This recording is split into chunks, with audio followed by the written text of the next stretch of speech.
For our destination wedding, my fiancée insisted her assistant had to come along, claiming it was for work. Without a word to me, she canceled my flight and booked it for him instead, leaving me with a 72-hour train ride in a coach seat. I appealed to her father, mother, and younger brother for help, but the entire family sided with her, so I made a call to my childhood friend. "Victoria, didn't you say that if I ever regretted marrying Penelope, you'd marry me in a heartbeat? Well, how about we go to the city hall and get our marriage license right now?" Victoria was ecstatic. Yes, absolutely. After they found out I'd married someone else, that family went absolutely insane with regret. Chapter 1. Penelope Blackwood and I had been together for 7 years. We decided on a destination wedding, rolling the honeymoon into the same trip. I started planning 6 months in advance, researching hotels and making arrangements. Penelope was completely hands-off. The entire itinerary, including flights, hotels, attractions, and dining, was all on me. It was exhausting, but I figured as long as we were together and happy, it was worth it. Flights were particularly hard to get, so I booked them well in advance. Penelope said that as a company president, she needed to travel in style, so I paid out of my own pocket to upgrade us both to first class. The day before our departure, Penelope suddenly told me, "Ethan heard we're having a destination wedding and will be gone for a month, so he wants to come with us to handle any work that comes up. Our flight is full. You can take the train. I've already bought the ticket for you." With that, she sent me the e-ticket. "We're having a destination wedding, and you want to bring your assistant?" "Yes." "Ethan's right. We'll be gone for a long time, and there will definitely be a lot of work to deal with. It'll be more convenient with him around." I was seething. In that case, I should bring my secretary too. Am I the only one with a job? How can your secretary compare to Ethan? Ethan is like family to me, like my own brother. It's perfectly reasonable for him to come with us. Your secretary is an outsider. Who brings an outsider to a destination wedding? I was about to explode. So your assistant is family, but my secretary is an outsider, is that it? I booked those plane tickets ages ago. If Ethan has to go, he should be the one taking the train. Why should I be the one to go by rail? Ethan is young. I can't trust him to travel alone. There were no more seats on our flight, so I had to cancel your ticket and buy one for him. I glanced at my phone. Great. A 72-hour train ride in a coach seat. So, you're planning to fly first class with Ethan Moss, while I take a 72-hour train ride in coach. Didn't you say you love watching the scenery go by? Now you can watch to your heart's content. Her father, Arthur, her mother, Eleanor, and her brother, Harold, happened to be there, so I turned to them for help. Arthur immediately turned his head away, pretending not to hear. Eleanor stepped in to mediate. Sincere, Ethan has been with Penelope since he graduated. If you think about it, he's spent more time with her than you have. He's a timid boy and very dependent on Penelope. Of course, they need to sit together on a long trip. Just bear with it this once. You can all meet up when you get there. Harold chimed in. Yeah, Sincere. Besides, Ethan's not in the best health. He'd never survive such a long train ride. Not like you, you're built like an ox. A long trip is nothing for you. I had to laugh at the absurdity of this family. Excuse me, but who exactly is part of this family? It seems to me that Ethan Moss is Penelope's husband, and the Blackwood family's son-in-law. Penelope's expression immediately soured. It's just a train ride. It's not like you've never taken one before. Besides, Ethan is my personal assistant. He's so handsome. What if he runs into trouble on the train? As his future brother-in-law, you should make a small sacrifice. The boy will surely be grateful. The doorbell suddenly rang.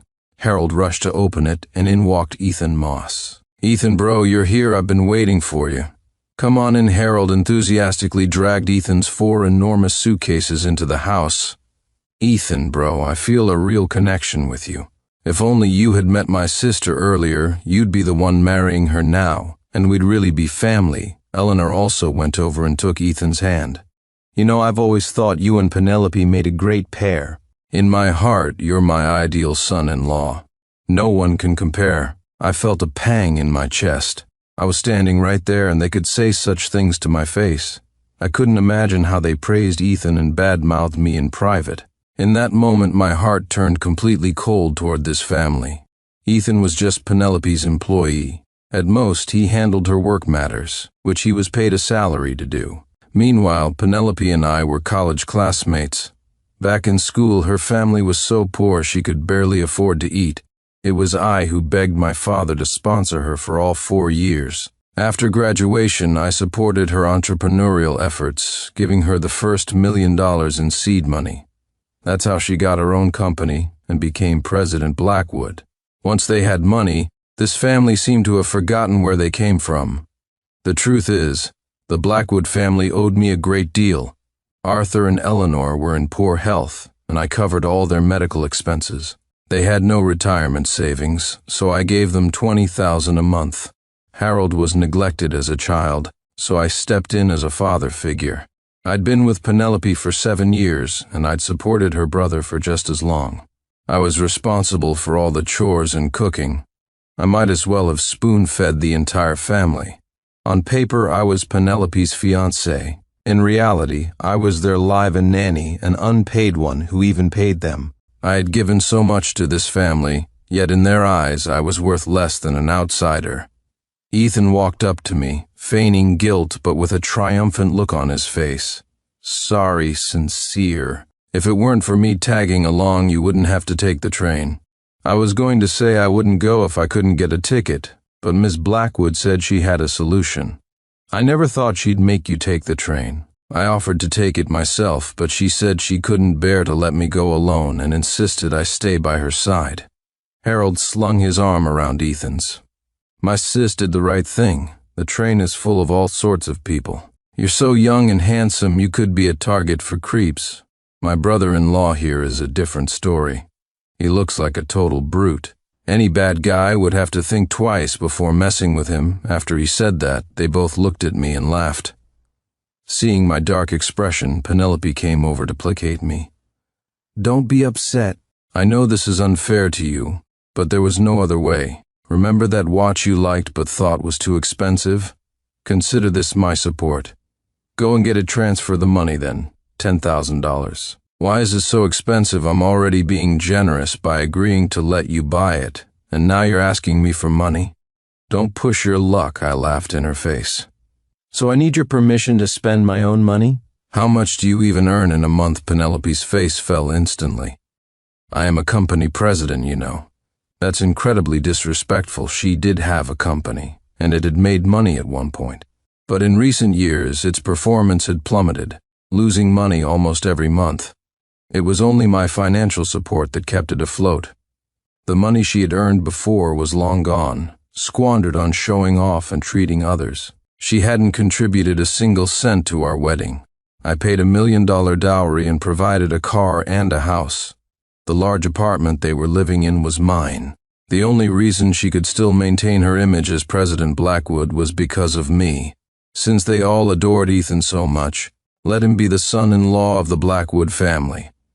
Sincere, hurry up and make dinner. It's getting late. Everyone must be hungry, Eleanor urged me. Ethan, you've been with Penelope for so long. Have you ever eaten at our home? No, I've always wanted to, but never had the chance. That's wonderful. Today you'll get to taste your mother-in-law's cooking.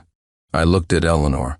Mom, didn't you say that in your heart Ethan is also your son-in-law? What kind of mother-in-law wouldn't cook for her son-in-law on his first visit? Don't just stand there, Mom. Go and cook for Ethan. With that, I headed to the bedroom. Call me when dinner is ready. Penelope followed me in. Mom's not well.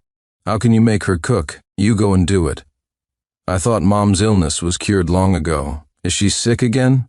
I feigned concern. Mom, why didn't you tell me you were sick? Is it serious? I'll take you to the hospital right now. Eleanor hated it when people said she was sick. Who's sick? I'm perfectly healthy. Don't you jinx me if you're not sick. Why aren't you cooking? Or do you not want to cook for Ethan? Eleanor's face darkened. Who said I wasn't going to cook? I'll do it right now. Eleanor went into the kitchen and, after 2 hours of clattering, finally managed to prepare a meal. Harold pulled out a chair and motioned for Ethan to sit in my usual spot.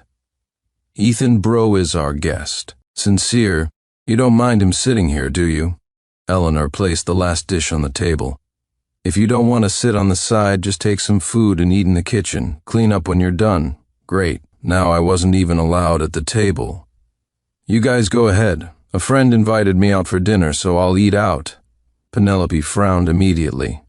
We're leaving tomorrow. Why are you going out instead of packing? Don't you have hands? Can't you pack yourself? Ethan said in his breathy voice. Miss Blackwood, I've already packed everything you'll need, even your underwear. I sneered. Your assistant is certainly thoughtful. Then I walked out the door. I went straight to a high-end restaurant and ordered the works, red wine, foie gras, and Australian lobster. I might not have much else, but I had money. After dinner, I went to a private club and hired several beautiful women to sing with me. I didn't return home until the early hours of the morning. As I stepped inside, the house was pitch black. I had been out so late, yet not a single one of them had checked on me. They were all sleeping soundly. I fumbled my way into the bedroom in the dark. The moment I sat on the bed, a scream erupted. I flicked on the light and saw Ethan clutching his arm, leaning against Penelope. The sight sent blood rushing to my head. I grabbed him by the hair, yanked him up, and slapped him twice across the face. Ethan burst into tears. Penelope quickly shielded him. Why did you hit him? We were just working late and accidentally fell asleep. How very accidental of you. Accidentally fell asleep in the same bed and accidentally ended up in each other's arms? We were afraid of disturbing Mom and Dad by working in the living room, so we had to come in here. Besides, this work could have waited until tomorrow. We were only trying to find something to do while waiting for you to come back, and when you're half asleep, it's perfectly normal to mistake Ethan for you, so you were waiting for me? Then why didn't I receive a single call or message from you? Or were you too busy enjoying a private world with your little assistant to remember that your fiancé was out all night? Sincere Clark, you're being completely unreasonable. I looked at Ethan. You're not getting out of my bed. Are you planning for the three of us to sleep together? Ethan scrambled off the bed, crying. Penelope rushed after him. Ethan, how's your face? Should I take you to the hospital? I locked the bedroom door from the inside. Then I changed all the bed sheets and the duvet cover.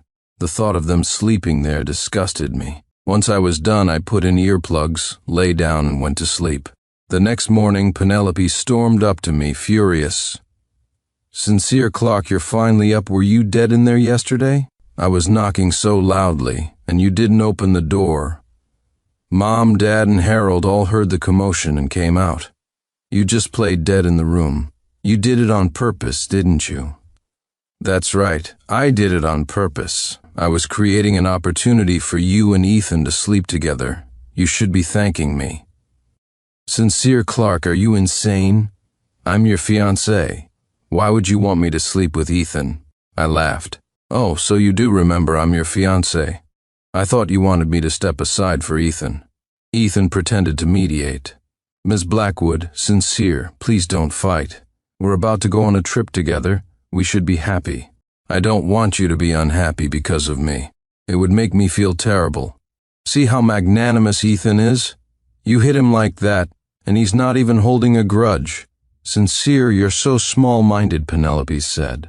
Eleanor also came to criticize me. Sincere, it's not my place to say, but you can't just lock your own fiancé out of the room. This is the last time.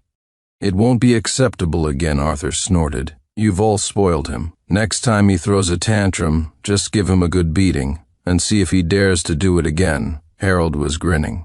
Sincere, you're a big guy, but you've got a tiny mind. If you keep up this temper, my sister might just leave you.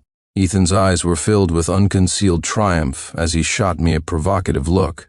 Penelope pushed 6 large suitcases in front of me. I won't hold this against you this time. We need to hurry to the airport, or we'll miss our flight. You take these bags. Checking in luggage for a flight is too much trouble.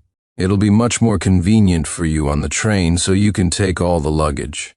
I looked at the 6 34-inch suitcases, each weighing 60 or 70 pounds, and burst out laughing. Sure thing. You all go ahead. Don't let me delay your first-class flight. After they left, I single-handedly moved all 6 suitcases downstairs. Then I called a car and had them all transported to the local dump. Next, I canceled all the hotel reservations and attraction tickets I had booked. With all that done, I called my childhood friend. "Victoria, didn't you say that if I ever regretted marrying Penelope, you'd marry me in a heartbeat? Well, how about we go to the city hall and get our marriage license right now?" Victoria froze for a moment, then shouted, "Yes, absolutely great. See you at the city hall." Victoria and I met at the city hall. "Are you sure you want to marry me? Once we go in there, there's no turning back." Victoria grabbed my arm. "I'm more afraid you'll back out," and just like that, Victoria and I impulsively got our marriage license. "Victoria, let's go on a destination wedding trip. I want to go to Northern Europe." "Okay." Victoria chartered a private jet and flew me to Northern Europe. As soon as we landed, I got a call from Penelope. "Sincere Clark, what's going on? Why haven't you been answering your phone?" "Oh, I forgot to tell you. I'm in Northern Europe with my wife. There was no signal on the plane." "What nonsense are you talking about?" "I'm your wife," I laughed. "Thanks to you, I'm now the son-in-law of the Sterling family." Penelope was stunned for a moment. "What Sterling family?" "Sincere Clark, are you drunk in the middle of the day? Let me ask you, why can't I find the booking record for the hotel you reserved?" "Because I canceled it a long time ago." Penelope exploded. "What, you canceled the hotel? Where are Ethan and I supposed to stay tonight? Stay wherever you want." "Sincere Clark, are you crazy? Why would you cancel a hotel that was already booked?" "You're just trying to make things difficult for me and Ethan." "Good heavens, Penelope. You take your assistant on a trip and you expect me to book the hotel for you. What is your assistant for if not for this kind of work?" Penelope sighed heavily. "Stop with the nonsense and book a hotel for us online right now. A 5-star presidential suite. Anything less is beneath my status. And send me the travel guide. You've bought the attraction tickets, right? And you need to arrange a car for us too." "Okay." With that, I hung up the phone. A little while later, Penelope called me again. "First, transfer me $20,000. I need to take Ethan out for a meal. It's really expensive here, and I don't have enough money." "Seriously, Miss President? You don't have enough money to treat your assistant to a meal? That doesn't seem to fit your status at all. Cut the crap and transfer the money. Why do you need so much money for one meal?" $20,000? Are you planning to eat gold? It's normal when you're on vacation. Why are you being so difficult? Just transfer the money," I sneered. "Using my money to support your boy toy and still acting so tough. I'm not even impressed by a brick wall, but I'm impressed by you." I hung up the phone.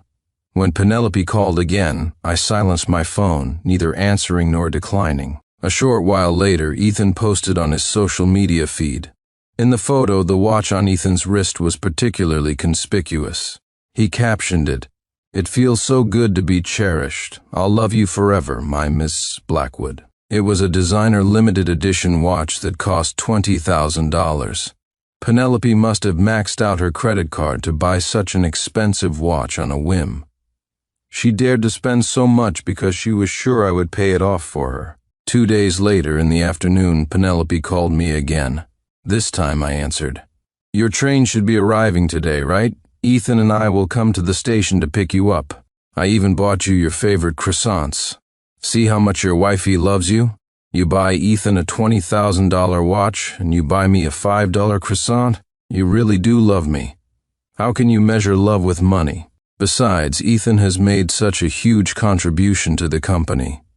The watch was a reward for him. "Really? Then tell me, what great contribution did he make? How much revenue did he generate for the company?" "Sincere Clark, you just have to argue, don't you? I don't want to fight with you while we're on vacation. You deliberately ignored my calls, didn't book us a hotel, and didn't transfer me any money.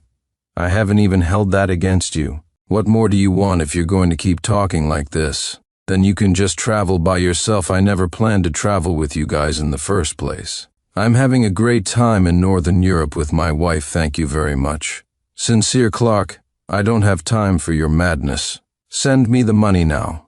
My credit card is maxed out." I laughed out loud. "If you don't have the money, don't pretend to be a big shot. You deserve to have your credit card maxed out. I'm not your mother. Why should I give you money? If you're broke, call your parents. You're their precious daughter, not mine with that. I hung up and blocked Penelope and everyone associated with her. The thought of Penelope, unable to reach me and fuming with helpless rage, was incredibly satisfying.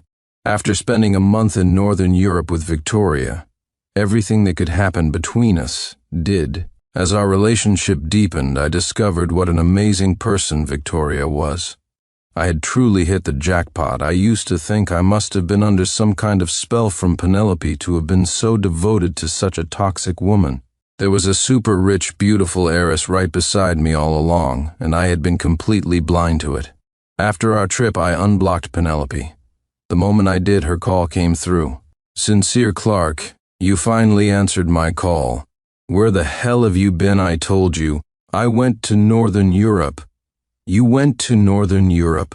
Are you crazy? My and Ethan's luggage was with you. Do you have any idea how much trouble you've caused us?" "Oh, you mean those big suitcases? You left them with me, so I thought you didn't want them anymore." "I called a car and had them taken to the dump." Penelope's voice trembled with anger. "What? You threw away our luggage. Don't you know my laptop was in there? I need it for work and my luxury clothes, tens of thousands of dollars worth of stuff. And you just threw it away. You have to compensate me. How was I supposed to know your suitcases were so valuable? If they were so precious, why did you give them to me to carry? Why didn't you handle them yourself? Cut the crap. If you don't pay me back, I'm not done with you, oh? Then sue me." I hung up and turned to Victoria. "Honey, will you come home with me and help me get rid of those parasites? And bring your bodyguards. These people are shameless. We'll need force to handle them. Of course, how dare they bully my husband? We have to teach them a lesson." Victoria and I returned home with a dozen bodyguards in tow. The moment I opened the door, Penelope's family rushed towards me. "So you finally decided to come back, Sincere Clark. I see you don't want this marriage to work anymore," Eleanor screeched. "Is this any way to be a husband? How did our family ever let you in?" Harold shouted. "Sincere, you've gone too far this time if you don't give us a satisfactory explanation. My sister is not going to marry you," Arthur bellowed. "I told you to beat him, but you couldn't bring yourself to do it this time. You have to beat him into submission. If you won't do it, I will. Who dares touch my husband?" The black-clad bodyguards stormed into the house, leaving the family completely stunned. Ethan was there too, hiding behind Penelope. "Miss Blackwood, did Sincere hire the mob?" "Ethan, open your eyes and look carefully. This is the heiress of the Sterling Corporation, not some mobster you're talking about.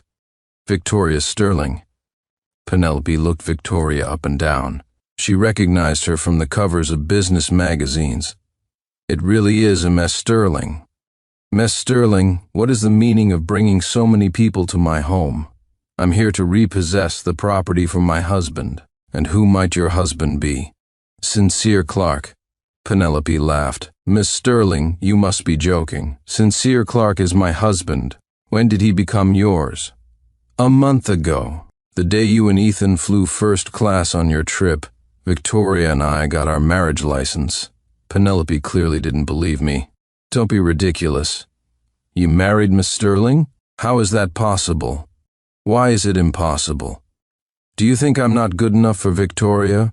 Or do you think I could never leave you? Or both?" Penelope was stunned for a moment.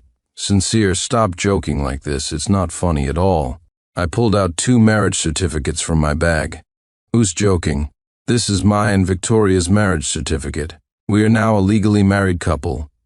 I opened the certificate for Penelope to see clearly. "I should thank you, Penelope. If you hadn't insisted on skipping the wedding ceremony and getting married after the trip, I wouldn't have been spared the public humiliation. Our separation now is just a breakup. You won't be a stain on my life." Penelope was dumbfounded, as were Arthur, Eleanor, and Harold. Eleanor came forward and grabbed my arm. "No, Sincere, this joke has gone too far. You're the one who wronged Penelope, and now you're playing games with her? For the sake of the many years you've been together, we won't hold it against you."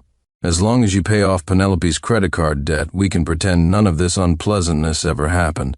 Ma'am, are you trying to be funny? Penelope and I are done. Why should I pay her credit card bills? Even if I agreed to pay them, my wife wouldn't allow it. Right, honey? Of course. How could my husband's money be spent on another woman? Penelope grabbed me. Sincere, you're just kidding, right? This joke isn't funny. Please stop, I pushed her away. Who's joking with you? I came back today to tell you to move out. I bought this house with my own money. Now that we've broken up, you have no reason to continue living in my house. Harold protested. Why should we move out? This is our home. You should be the one to move out. Arthur was even more defiant. That's right, this is our home, and we're not moving. Are you trying to force us out with all these people? I swear I'll drop dead right here and make you pay until you're bankrupt. Victoria laughed. You clearly know nothing about the Sterling Corporation. Someone like you is hardly enough to bankrupt me. Go ahead, drop dead. Let's see if I can afford the compensation. Seeing that we weren't intimidated, Arthur lost his nerve. He was a coward who valued his life above all else. He would never actually drop dead. Eleanor tried to play the emotional card. Sincere, even if you're fighting with Penelope, you can't just kick us out. We're family, after all. This is so hurtful. Whose family with you? I'm the son-in-law of the Sterling family now. I have nothing to do with you, Penelope. Having lost her earlier confidence softened her tone. Sincere, why are you so angry? I admit it was thoughtless of me to make you take the train alone, but you don't have to bring outsiders to deal with your own family. If word of this gets out, people will laugh at you. Penelope, you can read, can't you? Do you not understand the words marriage certificate? Your family has nothing to do with me now. I want my house back, understand? But even if you want us to move, you have to give us some time. You have to let us pack and find a new place. What about that old house you used to live in?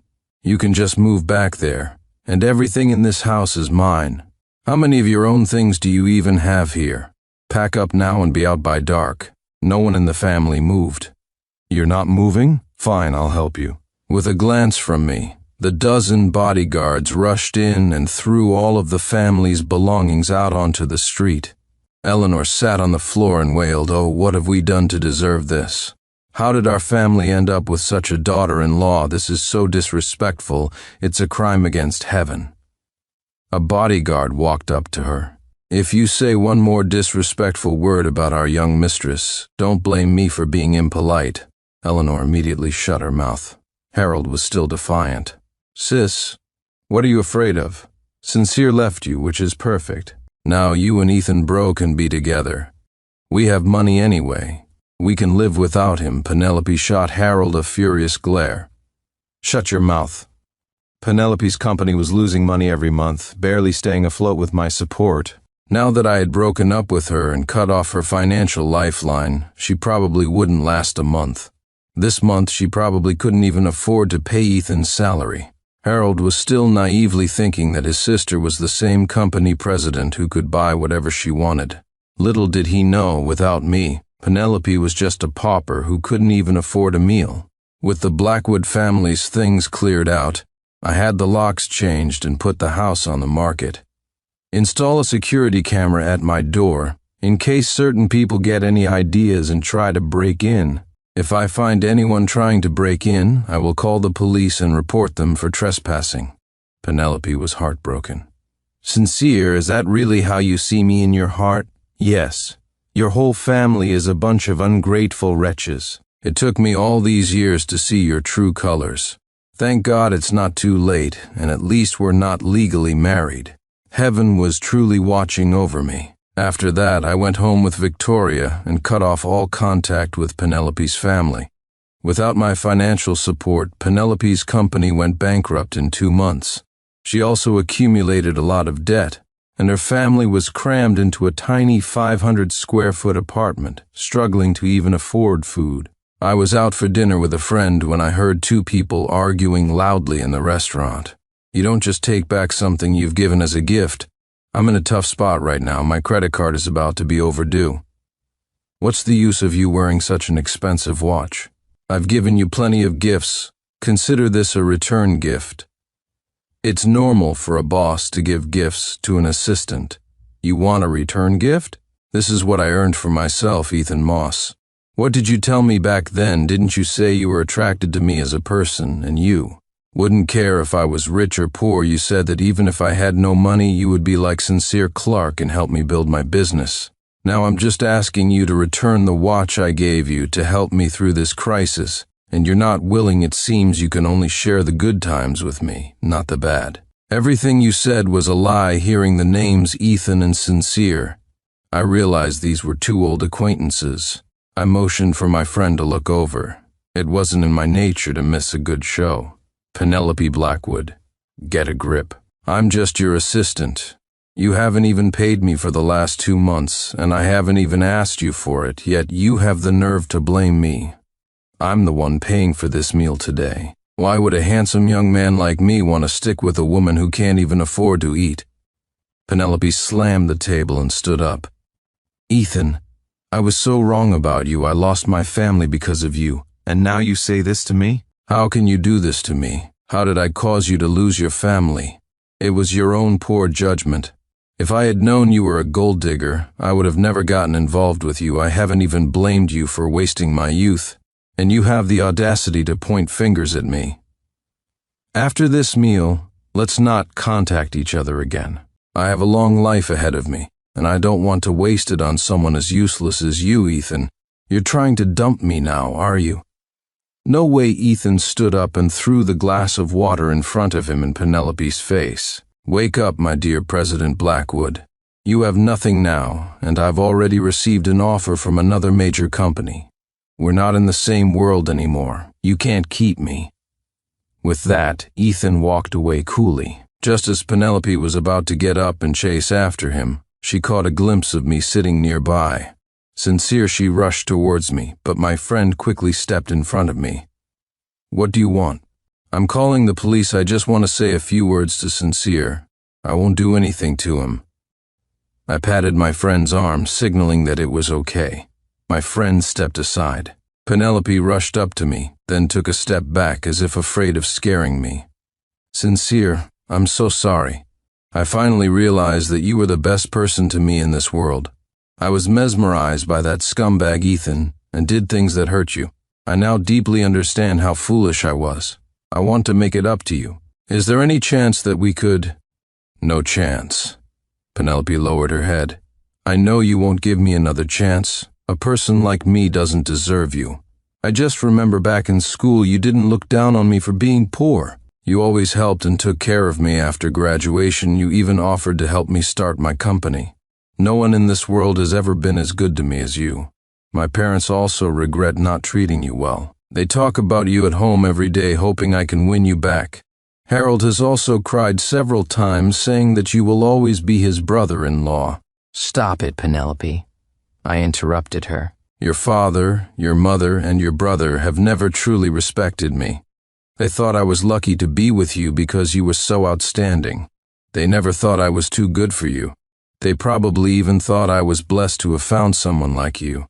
They regret it now only because without my financial support, you've all been plunged back into poverty. To put it bluntly, they don't like me. They like my money. That's not true, Sincere. Mom, Dad, and Harold are truly sorry. Don't say any more. Whether they're truly sorry or not, we can't go back to the way things were. And whether they regret it or not is completely irrelevant to me. I left the restaurant thinking that would be the last time I saw Penelope. Who knew that a few days later I would run into Ethan at my company? Sincere, what a coincidence. We meet again. What are you doing here?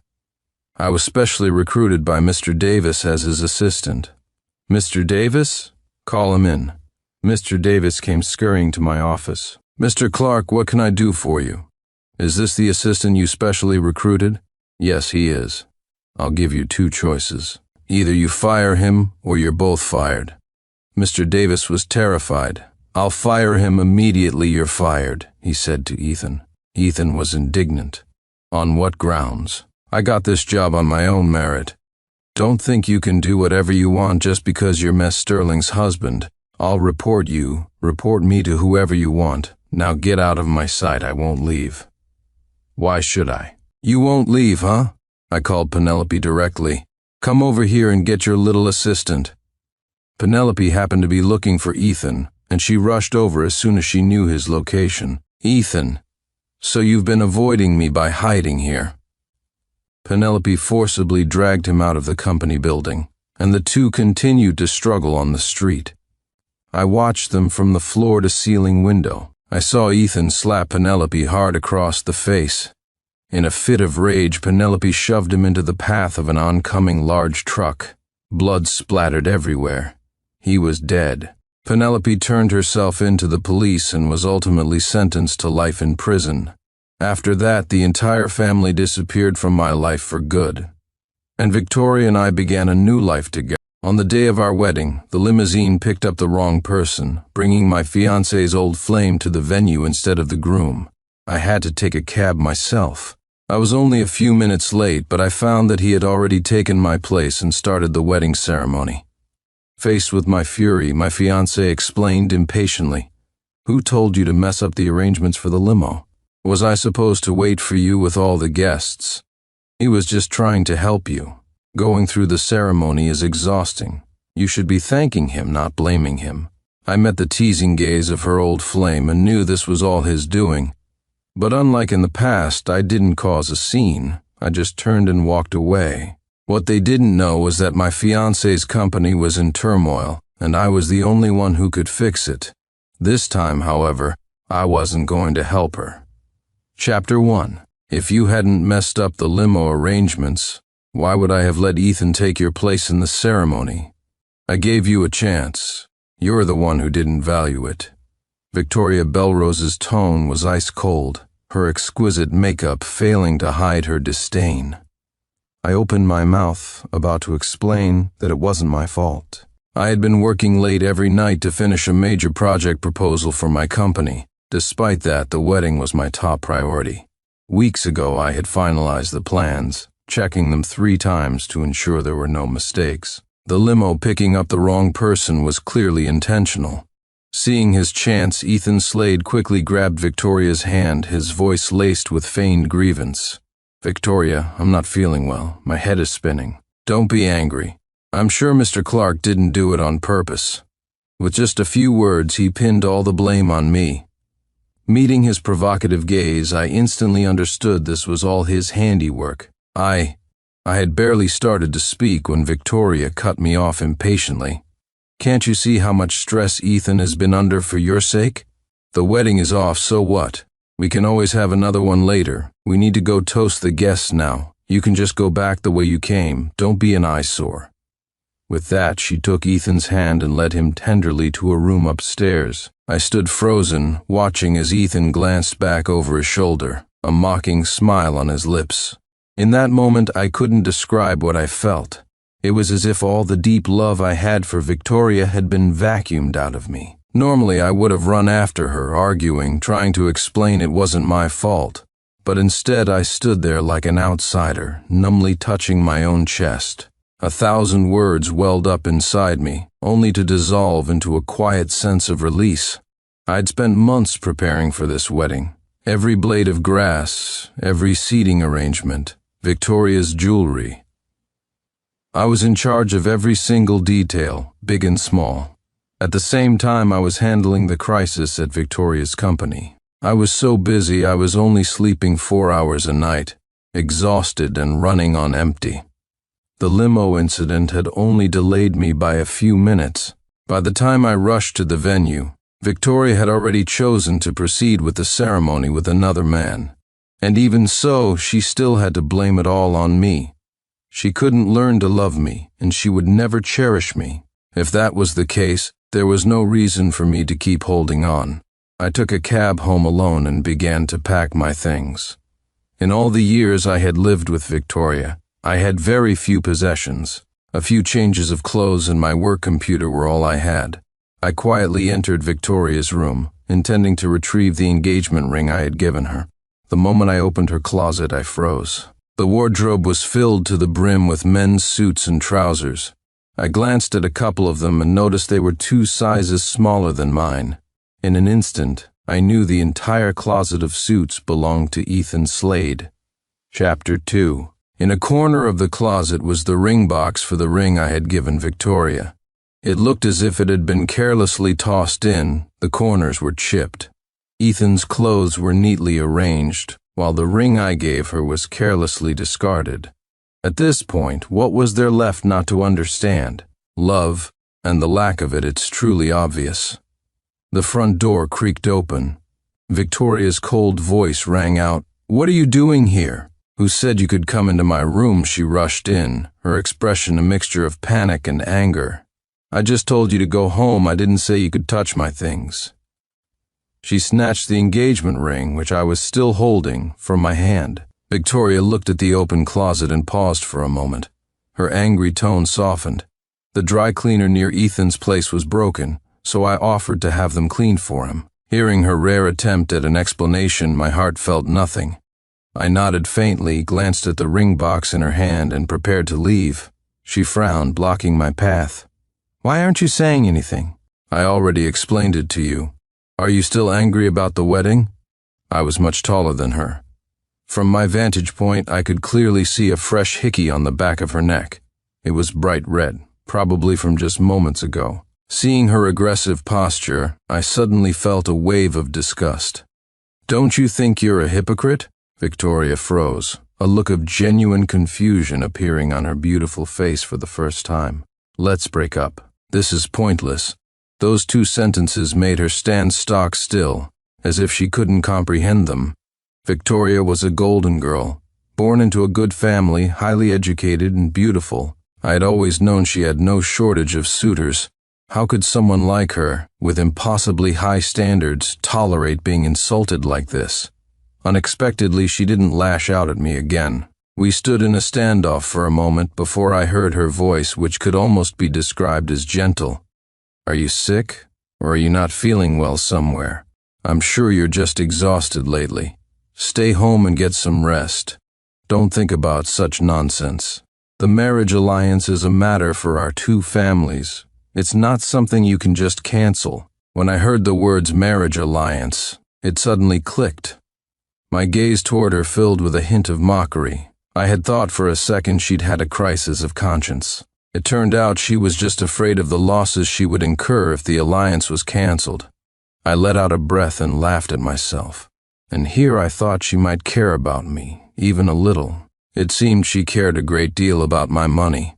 No, I had just started to refuse when she rushed out of the room. "Something's happened to Ethan. I have to go back right now. You just rest here at home. I'll be back later."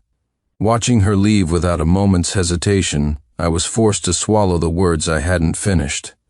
In her haste, the ring box she was holding fell to the floor and rolled to my feet.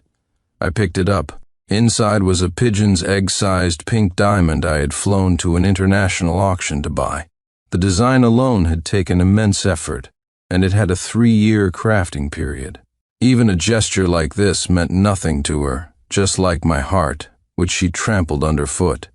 I threw the ring into the trash, and with it, all my love for her vanished completely. Before I left, I made a point to contact my lawyer and have him draw up a contract to terminate the marriage alliance. With everything ready, I left the house I had lived in for years, without a single look back. Chapter 3. That evening, a friend messaged me, asking if I wanted to hang out. I agreed immediately. In the past, because of Victoria, I never wasted time socializing with friends. The moments I wanted to spend alone with her were often cut short because something had happened to Ethan. Now I no longer had to consider her. When I arrived at the party, the place was bustling. My childhood friend, Iris Wright, looked at me in surprise. "No need to accompany your fiancée tonight?" I shook my head and said flatly, "No." We broke up. The statement sent ripples through the group. I understood their shock. For years, my love for Victoria was common knowledge. Now that we were finally supposed to have our happy ending, we had suddenly split. Who wouldn't be surprised? Thankfully, Iris quickly recovered and poured me a drink. "Then let's not talk about it. A breakup is a breakup. I'm sure you'll find someone better." The lively atmosphere at the table returned. Perhaps they were afraid I would be sad thinking about the past. I smiled, feeling a sense of warmth in my heart. After a few drinks, I got up to go to the restroom for a break. Unexpectedly, I ran into Victoria and Ethan at the doorway. Ethan's face was flushed like a ripe apple, and he was leaning weakly into Victoria's arms. Victoria just smiled dotingly and stroked his hair. I had only seen them by chance and was about to leave when Ethan called my name. "Mr. Clark, what are you doing here?" Then he shrank back timidly. "Victoria has been working so hard entertaining clients. How do you have time to be out having fun?" Those two short sentences made Victoria even more displeased with me. "Didn't I tell you to rest at home? Why did you follow me here? Today was a day off. Who could be so important as to make Victoria come out for drinks?" I didn't even have to think to know it was just another one of her excuses. Seeing how intimate they were, I scoffed, not wanting to waste another moment on them. I turned to walk away without giving them another glance. Victoria was stunned, then shouted, "Who said you could leave? Come back just then." The door to our private room opened. Iris Wright stepped out. She looked at me, then at the two of them a short distance away, and as if a plan had formed in her mind, she moved closer to me. We had known each other for over a decade, and I understood her intention almost instantly. "Why aren't you back yet?" "I'm getting drunk," she said playfully, though she maintained a respectful distance, not clinging to me like they were. I smiled lightly and replied, "It's okay, I'll be right back." That one sentence was enough to make Victoria's face change completely. Sincere Clark, who is she, Ethan, who had almost been pushed away, his face flushed red, now added indignantly, "Mr. Clark, how could you do this in front of Victoria?" Iris scoffed. "What? Talk about double standards." Seeing that the argument was about to escalate, I whispered to her, "You go on ahead. I'll be back in a minute." Iris shot Victoria a glare before casually returning to the room. Once Iris was gone, Victoria's expression softened. She then spoke gently to the man in her arms. "Ethan, you go on ahead. I have something to discuss with him." Ethan looked displeased but nodded. "Okay, I'll wait for you outside." The hallway was finally quiet. All I could hear was Victoria's icy voice. "If you're trying to make me jealous, you can stop this act." I stared at her face, a mixture of feelings churning inside me. "I won't be involved with your company's affairs anymore." She narrowed her eyes at me for a moment, then said dismissively, "Is that so? I was planning on having Ethan take over your position anyway. It's perfect that your backing out saves me the paperwork. You're still the same as ever, trying to get my attention with these tactics? I'm truly disappointed in you." Victoria was as arrogant and self-important as ever. I chuckled lightly. "Then don't you worry about it. Since we've run into each other, you might as well sign this contract." Over the past few weeks, I had presented countless contracts for Victoria to sign. Her company was in a mess and needed partnerships to secure cash flow and plug the holes, otherwise the consequences could be irreversible. I had poured my heart and soul into helping her, but she never gave me so much as a glance. As expected, when she saw the word contract, she signed her name without a second thought. Her tone softened as she looked at me. "So that's what this was about. You could have just waited for me at home. I had to bring Ethan out for a company matter today. Don't overthink it. I'll take you to get our marriage license tomorrow." I took the document back, breathing a sigh of relief, my voice cold. "No need. I don't want to see you either." Just as she was about to get angry, her phone rang. I heard her voice instantly change as she answered, speaking softly. Okay, I'll be right out. It's windy outside. Just wait for me in the car." With that, she shot me a look and clicked away on her high heels. I looked at the contract in my hand and smiled. It wasn't a business partnership agreement. It was a contract to terminate our marriage alliance. Back when we first set our wedding date, I had given Victoria this guarantee. No matter what happened, as long as she was my wife, I would use all my money to support her. I wanted her to know that even though our marriage started as an alliance, I loved her and was willing to give her everything. We were supposed to have gotten our marriage license long ago. But on that day, Ethan got food poisoning and was hospitalized. She ran off to take care of another man without a word. I waited outside City Hall all day, but she never showed up. It wasn't until nightfall that she finally spared a moment to text me, "Ethan is sick, I have to stay with him. Let's get the license later." Even though I was unhappy, I didn't blame her. Now, I was just grateful. Thank God we never got that license. Otherwise, we would have been tied together for good. Thinking of Victoria's exquisite face, my heart no longer felt a thing. Chapter 4. I don't know if Victoria went home that night. The next morning, she sent me a text. "Ethan had a relapse from the stress and is sick again. I can't make it to City Hall today." I glanced at it and moved it to the trash folder as if it were spam. 5 hours had passed since the message was sent. In that time, she offered no further explanation. I just smiled. I was already used to her behavior, but thinking about it now still made me sick. After getting ready, I went to a partner company to negotiate a major deal. I had originally planned to give this opportunity to Victoria's company to help with her financial problems. But yesterday, I changed my mind. Victoria Belrose didn't deserve it. My discussions with the head of the other company went smoothly, and we quickly signed the contract. The moment we did, the conference room door was thrown open. Victoria stood there in a sharp business suit, with Ethan, also in formal wear, right behind her. Instantly, Ethan cried out in surprise, "Mr. Clark, what are you doing here? Isn't this our company's partnership?" This... I rolled my eyes, my patience with Ethan long gone. "What does this have to do with you?" Victoria's face darkened. She stepped in front of Ethan protectively, her tone accusatory. "I only postponed getting the license. Why do you have to bully Ethan? He's innocent." The head of the partner company took one look and understood what was happening.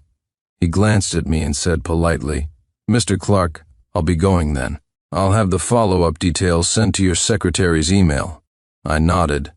The moment Ethan heard this, his eyes turned red. "Sincere Clark, do you have any idea how late Victoria worked every night for this deal? You don't care about her, but I do. If you're pushing me out, I'll leave, but don't you dare bully her." My gaze finally fell back on them. I said flatly, "Did you drink some tea? You're laying it on a bit thick, aren't you?" Ethan's face flushed a deep red. Victoria, having reached her limit, spoke coldly. "I get what you're doing. If you give us back the contract, I can go with you to City Hall this afternoon. All you want is to marry me, right? Why do you have to bully others?" Her tone was as arrogant as ever, as if even her negotiations were an act of charity. Once I was indeed drawn to her pride, but now I was no longer willing to pay the price for her coldness. I let out a soft laugh. "Did you forget? We already canceled our marriage alliance." Chapter 5. When did I cancel it? Don't talk nonsense. From Victoria's furrowed brow, I could tell she was starting to panic. I took out the document she had signed the night before and placed it on the table. I was the one who negotiated this deal in the first place. I can give it to whomever I want. Besides, didn't we break up yesterday? The words termination of marriage alliance in bold letters stung Victoria's eyes.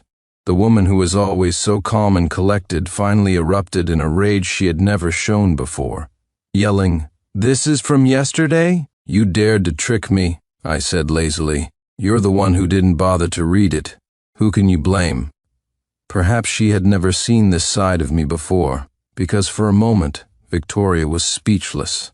Her eyes, filled with a mix of emotions, actually started to redden. Then I heard her trembling voice. "Sincere Clark, do you want to leave me that badly? I remember, when you confessed your love to me, you said you would love me forever and ever." I shook my head, finding it somewhat amusing. "Victoria, you're wrong. The person I loved was never the person you are now." She just stood there, staring at me, her gaze empty and sorrowful. Ethan pulled her into his arms, comforting her gently. "It's okay. It's okay. Don't be sad. Victoria, at least you still have me." Victoria didn't resist, but she didn't respond to him either. As I was leaving, I picked up the documents from the table and was stopped by the sound of Victoria's voice. "Sincere, you know I still love you." Her voice was low, almost fragile, but I didn't turn back. I just kept walking. Of course, I knew Victoria once loved me.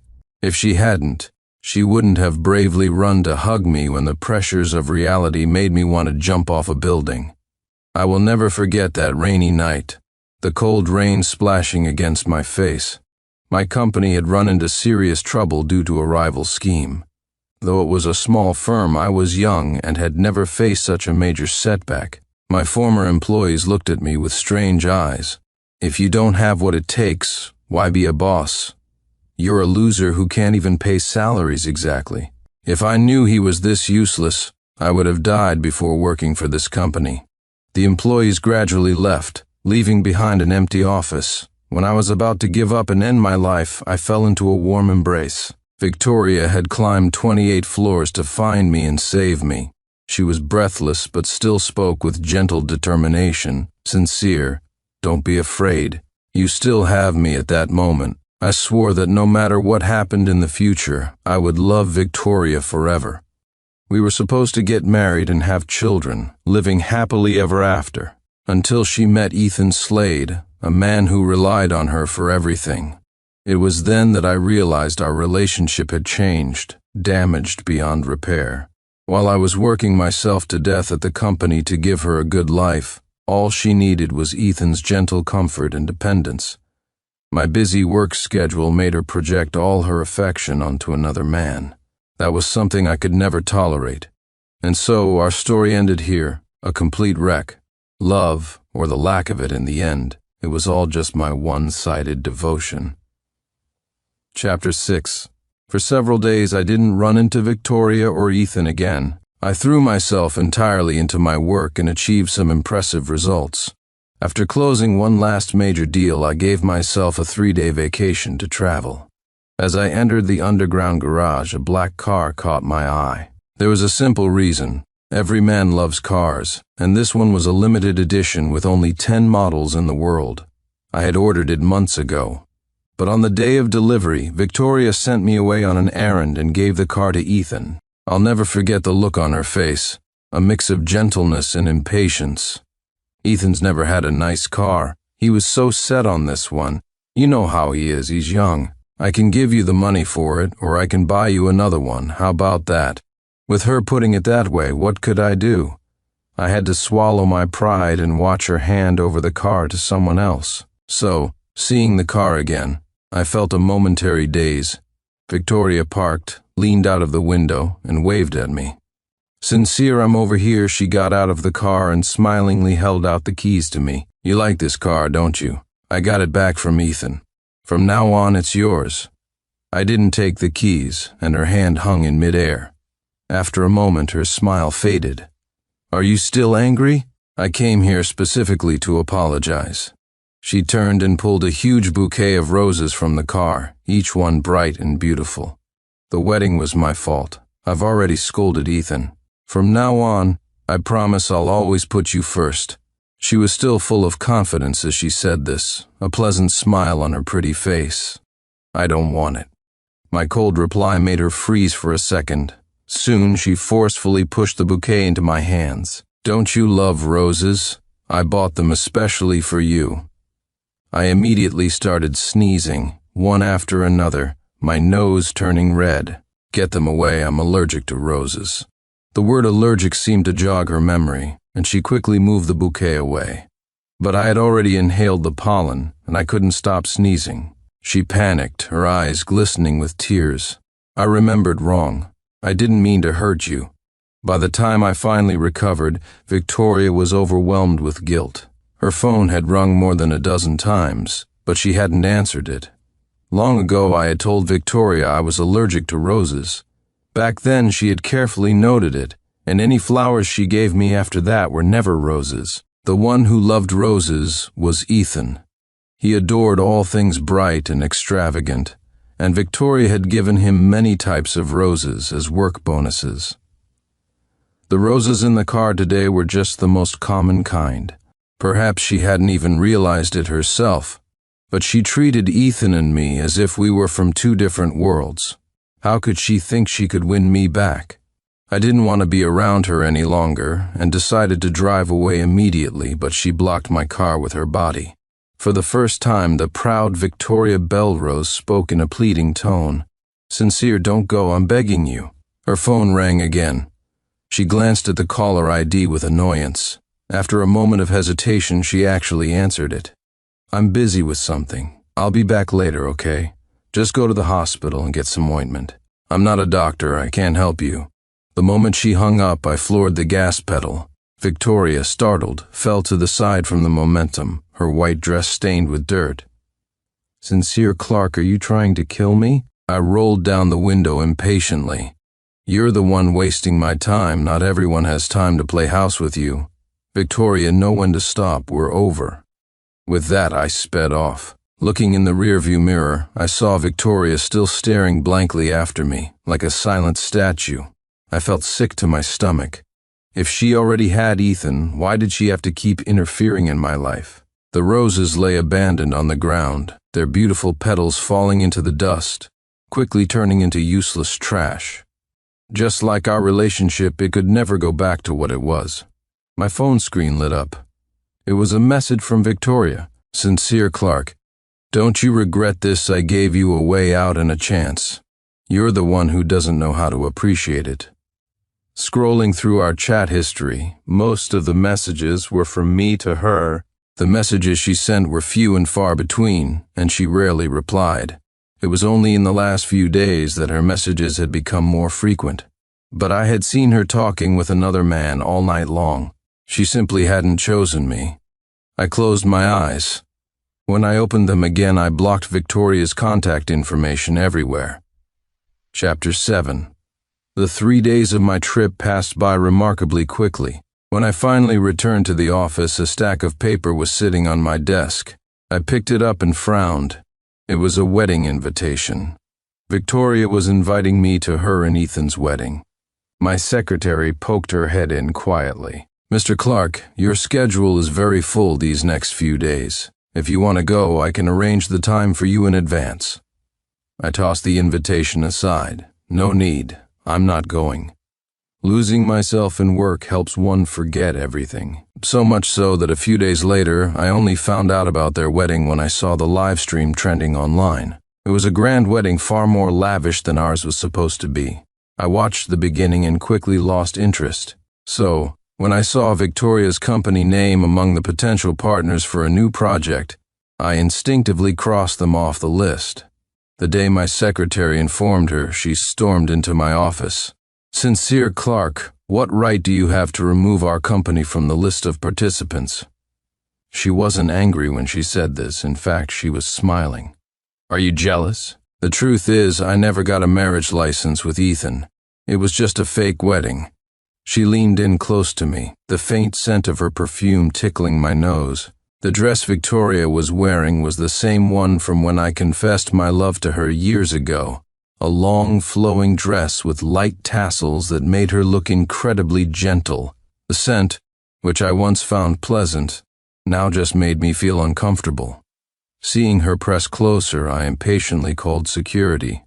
Who let her in? Get her out of here. Her calm expression finally cracked. You're kicking me out? She said in disbelief. The guards escorted her downstairs, and I followed. Ethan appeared out of nowhere and grabbed Victoria, trying to pull her away. We're married now. Why are you still involved with this man? Victoria glanced at him, her tone impatient. It was a fake wedding. We never got the license. Stop getting in my way. Ethan never expected her to expose the truth in front of me, and his face turned bright red. Seeing that I remained silent, Victoria bit her lip, seemingly humiliated, and ran off. Ethan didn't chase after her. Instead, he turned to me, his face dark. I need to talk to you. Normally, I wouldn't waste my time on him, but seeing his mortified expression, my interest was suddenly piqued. We went to a nearby coffee shop where Ethan put on a look of disgust. Victoria and I are married. Stop interfering in our relationship. I took a slow sip of my coffee, amused. Which one of your eyes saw me clinging to her? She's the one who keeps coming to find me. I can't stand it. Ethan wanted to argue, but he was speechless. He had just witnessed Victoria seeking me out himself. You managed to push me out and become the homewrecker. What makes you so sure a fourth or fifth won't appear by Victoria's side? Just as I finished speaking, my phone screen lit up. It was a text from Iris Wright. "Sincere, want to come out and play?" It was only then that I remembered it was her birthday. I paid the bill, went to buy a gift, and drove to the agreed-upon location. Chapter 8. Iris was wearing a champagne-colored cocktail dress today, looking absolutely stunning. I handed her the gift and she smiled brightly. "Sincere, I have something I want to tell you." I followed her to a corner by the fountain, a strange feeling bubbling up inside me. "Can you give me a chance to pursue you?" Hearing this so suddenly, I couldn't help but be stunned. Then I shook my head. "Iris, I'm not ready to start another relationship right now." I thought she would be disappointed, but instead she curved her eyes into a playful smile. "Exactly. That's why I'm pursuing you. I'm not expecting you to be with me." I sighed, feeling a bit helpless. "All right, it's your birthday. You're the boss." Even though I truly didn't want to date right now, Iris was always a special exception. When we returned to the party, it was as if nothing had happened between us. After the party, she offered to drive me home. Since I had a little to drink and it was late, it was hard to find a designated driver, so I agreed. "Do you know when I first started liking you?" I shook my head. How could I possibly know that? If I had known, I wouldn't have been so surprised by her confession. I was about to say something else when a bright white light flashed in the distance. A moment later, a massive collision shook the car. Iris had swerved. Avoiding a direct hit from a large truck, my passenger side was mostly unharmed, but she slumped unconscious in her seat, a trickle of blood running down her forehead. I frantically pulled her out of the car. Soon police cars and an ambulance arrived. Thankfully, we got Iris to the hospital in time, otherwise the consequences would have been unthinkable. The police quickly detained the truck driver.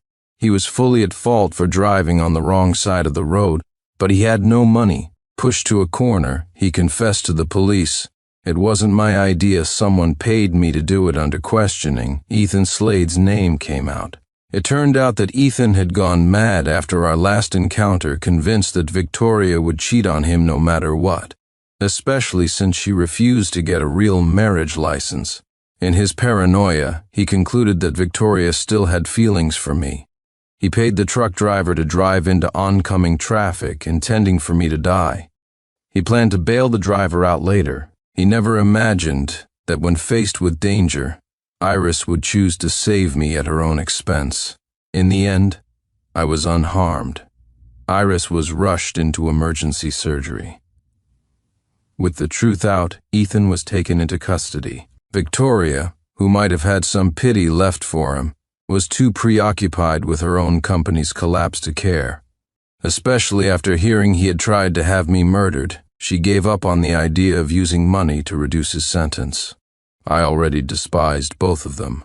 After returning to my company, I moved to completely dismantle Victoria's firm, leaving her with no chance of recovery. Fortunately, Iris survived the crash. For days, I stayed by her bedside, praying for her to be safe. It seemed my prayers were answered. After a week in bed, she finally woke up. Looking at her pale face, I felt a mix of remorse and pity. "Iris, why were you so foolish? You shouldn't have swerved. It's my fault you got hurt." Tears welled up in my eyes and one slid down my cheek. Iris lifted her slender hand and wiped it away. "It was my choice. What does it have to do with you? You saved me once too. I'm happy I could protect you." I froze, unable to recall ever saving her. As we talked, it all came back to me. Decades ago, Iris's parents were always busy, leaving her to play alone in the yard. I noticed her loneliness and always invited her over to my house. We went through elementary, middle, and high school together. She was always by my side. On the day my company went bankrupt, she tried everything she could to secure loans and cash flow for me. When she finally found an opportunity, she climbed 28 floors to the rooftop, only to find me in Victoria's arms. Heartbroken, she chose to give up and silently wished me well. It was only after I was shattered by my last relationship that she found the courage to approach me again. As she spoke, I thought I saw a single crystalline tear fall from the corner of her eye. In that instant, my heart was struck and it began to beat wildly. "Iris, about the question you asked me before." I have a different answer now. What? Let's be together. Perhaps she never expected me to say that, as she was clearly stunned. Then she shook her head with a sad smile. No, I don't want you to be with me just because I saved you. I shook my head and said gently, Of course not. It's because I think I've fallen in love with you. You deserve it. The hospital room fell silent. Just as I thought she had fallen asleep, Iris spoke in a trembling voice. Am I dreaming? I gently hugged her and placed a kiss on her forehead. No. When you're discharged from the hospital, I'll ask you to be my girlfriend properly. The future I had longed for finally arrived. My relationship with Iris was better than I could have imagined. We watched movies together, got a pet, and did countless little things together like any other loving couple. On Christmas Eve, snowflakes began to fall from the sky. We were out shopping when I saw a small stall ahead selling beautiful candied fruit skewers. Looking closer, I was stunned to see it was Victoria. After her company went bankrupt, she was now making a living as a street vendor. Victoria saw me too. Her lips moved, but no words came out. Iris bought a skewer and happily linked her arm with mine. Sincere, these are delicious. I smiled and gently tapped her nose, no longer paying any attention to Victoria, because I knew it was all over. My real life was just beginning.